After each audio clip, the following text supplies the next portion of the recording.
voudrais remercier ceux qui agissent réellement dans cet observatoire. Ils sont nombreux.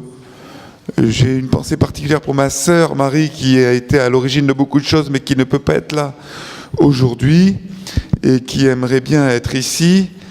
Et je voudrais remercier en particulier Florence Blazex, Pascal Palanca, Marie-Christine Valette, entre autres, parce que vous êtes toutes ici, très nombreux et très nombreuses à vous occuper de cet observatoire et le faire vivre.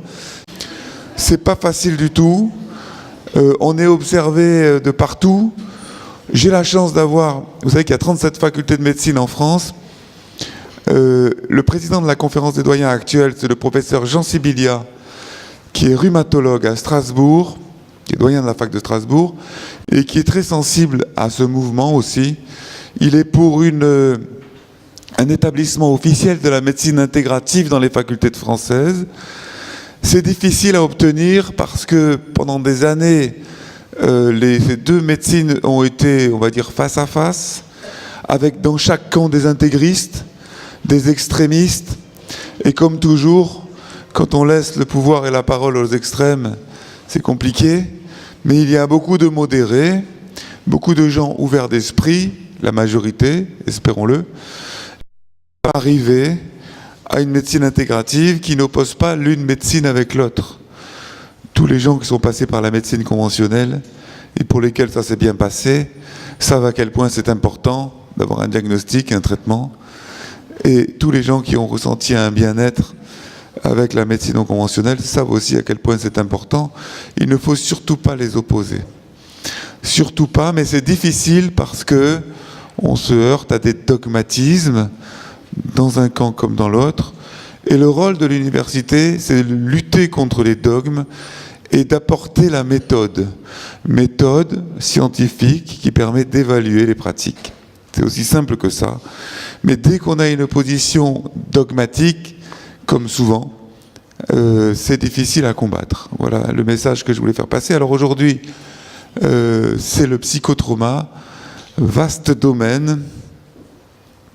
Ça va de la brimade inappropriée à un élève dans une classe au traumatisme de masse psychologique comme nous avons pu le vivre, nous, à Nice, le 14 juillet 2016, soit parce qu'on était sur la promenade des Anglais, soit parce qu'on était dans le système de soins.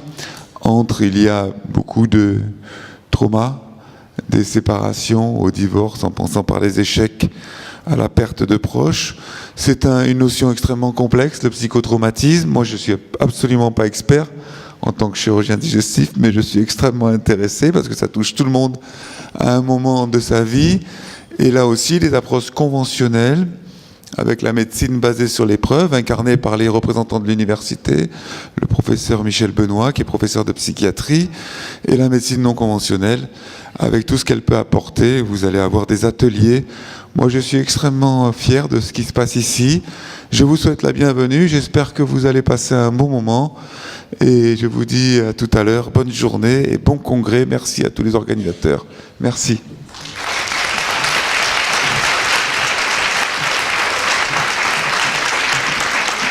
Je passe la parole au professeur Véronique Aluni, médecin légiste et anthropologue, vice-doyenne de la faculté à la pédagogie, qui va modérer et organiser dans l'ensemble et qui compte aussi beaucoup. J'ai oublié de citer ton nom, Véronique, tout à l'heure. Désolé pour toutes celles à qui j'ai pas cité votre nom, mais vous savez qu'on vous reconnaît avec votre badge. Véronique incarne la pédagogie de la médecine non conventionnelle, puisqu'elle est vice-doyenne à la pédagogie.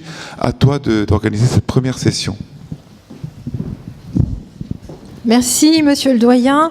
Alors, en tant que vice-doyenne à la pédagogie, moi je suis très heureuse de vous accueillir ici. C'est vrai que c'est assez novateur. C'est vrai que j'ai depuis quelques mois l'idée d'instiller dans les études médicales l'enseignement des médecines non conventionnelles que vous représentez. Ce qui me freine un peu, c'est qu'actuellement au niveau des ministères, on est abreuvé de réformes. Alors vous avez entendu qu'il y a la réforme de la première année de la médecine, il y a la réforme réforme de l'internat, il y a la réforme de avant l'internat, il y a la réforme de après l'internat. Donc on a beaucoup de difficultés à faire tout, à mener tout de front. Mais moi, en tant que responsable de la pédagogie, dès qu'il y a une fenêtre, dès qu'il y a une possibilité, je vais mettre cet enseignement. Je vous donne un exemple. Dans les années 68-70, dans cette faculté, il y avait l'homéopathie qui était enseignée par le professeur Deloupi. Après, ce n'était plus le cas parce qu'il n'y avait plus la possibilité de le faire. Ben moi, je veux de nouveau instaurer cette culture aux étudiants en médecine pour qu'ils sachent qu'autre chose existe que les médicaments. Alors bien sûr, c'est pas à la place.